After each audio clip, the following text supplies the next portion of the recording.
কি সমস্যা ও সম্ভাবনা যথাযথভাবে জাতীয় পর্যায়ে প্রতিফলিত না হওয়ায় প্রত্যাশিত উন্নয়ন অর্জিত হয়নি। এই বাস্তবতায় কুষ্টিয়ার ইতিহাস, ঐতিহ্য, অর্থনীতি, সংস্কৃতি ও উন্নয়ন সম্ভাবনাকে গবেষণার মাধ্যমে কাজে লাগাতে একটি সমন্বিত প্ল্যাটফর্ম হিসেবে Kushtia research and development forum প্রতিষ্ঠিত হল। মূল উদ্দেশ্য কুষ্টিয়া জেলার উন্নয়নে জ্ঞানভিত্তিক আলোচনা ও গবেষণার মাধ্যমে সমন্বিত উদ্যোগ গ্রহণ করা। সুনির্দিষ্ট লক্ষ্য: 1. কুষ্টিয়ার ইতিহাস, সংস্কৃতি ও ঐতিহ্য সংরক্ষণ ও প্রচার করা। 2. জেলার অর্থনৈতিক, সামাজিক ও পরিবেশগত সমস্যা চিহ্নিত করে গবেষণা পরিচালনা করা। 3. উন্নয়নমূলক নীতি প্রণয়নে তথ্যভিত্তিক সুপারিশ প্রদান করা। 4. তরুণ প্রজন্মকে গবেষণা ও নেতৃত্বে সম্পৃক্ত করা। 5. জাতীয় ও আন্তর্জাতিক পর্যায়ে কুষ্টিয়ার প্রতিনিধিত্ব জোরদার করা। 6. শিক্ষা, স্বাস্থ্য, কৃষি, শিল্প ও উদ্যোক্তা উন্নয়নে সহায়ক কার্যক্রম পরিচালনা করা। 7. স্থানীয় ও প্রবাসী কুষ্টিয়াবাসীর মধ্যে সংযোগ স্থাপন করা। কর্মপরিধি: গবেষণা প্রতিবেদন, নীতি বিশ্লেষণ ও ডেটাবেস তৈরি করা, প্রস্তুত করা। 2. সেমিনার, কর্মশালা, সংলাপ ও জনসচেতনতামূলক কার্যক্রম আয়োজন করা। 3. সরকারি ও বেসরকারি প্রতিষ্ঠানের সাথে সমন্বয় করে উন্নয়ন উদ্যোগ গ্রহণ করা। 4. দক্ষতা উন্নয়ন ও প্রশিক্ষণ কার্যক্রম পরিচালনা করা। 5.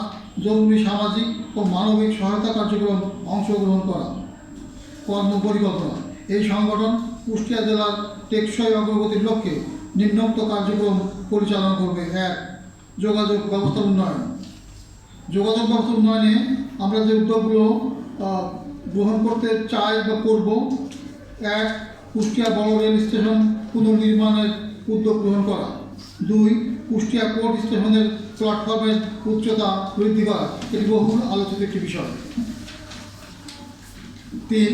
শহরের যানজট নিরসনে বাবর আলী গেট দিয়ে বিকল্প সড়ক নির্মাণের উদ্যোগ গ্রহণ করা। 4. পাকশিতে বিমানবন্দর নির্মাণের উদ্যোগ গ্রহণ করা এবং জনমত গঠন করা। খ.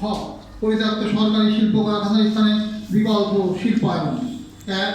মোহিনী মিল ও রেণুক অ্যান্ড দক্ষেশ্বর কারখানার স্থানে বিকল্প শিল্পায়নের উদ্যোগ গ্রহণ করা। 2. যৌবতী সুপার মিল পুনরায় চালুর উদ্যোগ গ্রহণ করা। 3. ভাদারে অবস্থিত কুষ্টিয়া টেক্সটাইল মিল পূর্ণাঙ্গভাবে চালুর উদ্যোগ গ্রহণ করা। গ. ঐতিহাসিক স্থাপনা সংরক্ষণ। 1. বাংলাদেশের প্রথম রেল স্টেশন যৌবতী স্টেশন প্রত্নতত্ত্ব অধিদপ্তরের সহায়তায় সংস্কার করা। 2. কানার ভৈরব মজুমদারের বসতভিটা সংস্কার ও সংরক্ষণ করা। 3. ফোকসার ওসমানপুর জমিদার বাড়ি প্রত্নতত্ত্ব অধিদপ্তরের তালিকাভুক্ত করা। 4. টেগোর হ্রদের মালিকানা প্রত্নতত্ত্ব অধিদপ্তরের নিকট হস্তান্তর করা। 5. স্বস্তি গুরু হরিনারায়ণপুর মসজিদ সংরক্ষণ ও তালিকাভুক্ত করা। 6. যৌবতী ও শিলাইদহের মির্জাগঞ্জের মঠ সংরক্ষণ ও সংস্কার করা। 7. দৌলতপুরের প্রাচীন মাজার ও ভূগর্ভস্থ স্থাপনা সংরক্ষণ করা। 8. কুষ্টিয়া পৌর ভবন হিসেবে ব্যবহৃত জমিদার সতীশ সাহার বাড়ি এবং আমলার জমিদার ভগবান দাসের বাড়ি সংরক্ষণ করা, ভগবান দাসের ভবন সংরক্ষণ করা। ঘ. পরিবেশ উন্নয়ন কর্মসংস্থান: দখলকৃত ভরাট হওয়া নদী ও খাল পুনঃখনন করে এর পাশে সামাজিক বনায়ন করা। 2. স্বেচ্ছাসেবী সংগঠন ও সরকারি সংস্থা যৌথ ব্যবস্থাপনায় জলাশয়ে মাছ চাষের উদ্যোগ গ্রহণ করা। শিক্ষা, জ্ঞান চর্চা, পুরস্কার ও স্বীকৃতি প্রদান। 1.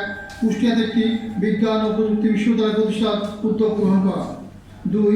বিদেশগামীদের জন্য কারিগরি ও বিদেশি ভাষা শিক্ষা প্রতিষ্ঠান প্রতিষ্ঠা করা। 3. কুষ্টিয়া পাবলিক লাইব্রেরিতে ICT কেন্দ্র প্রতিষ্ঠা করা। 4. কুষ্টিয়ার বরেণ্য ব্যক্তিদের নিয়ে স্মারক বক্তৃতার আয়োজন করা। 5. জেলার মেধাবী দরিদ্র শিক্ষার্থীদের জন্য বৃত্তি প্রদান কর্মসূচি চালু করা। 6. আইন ও মানবাধিকার, শিক্ষা, সাহিত্য, সঙ্গীত, ক্রীড়া ও পরিবেশ উন্নয়ন বিষয়ে বিশেষ অবদানের জন্য পুরস্কার ও স্বীকৃতি প্রদান করা। এইটাই আমাদের সংগঠনের ঘোষণাপত্র।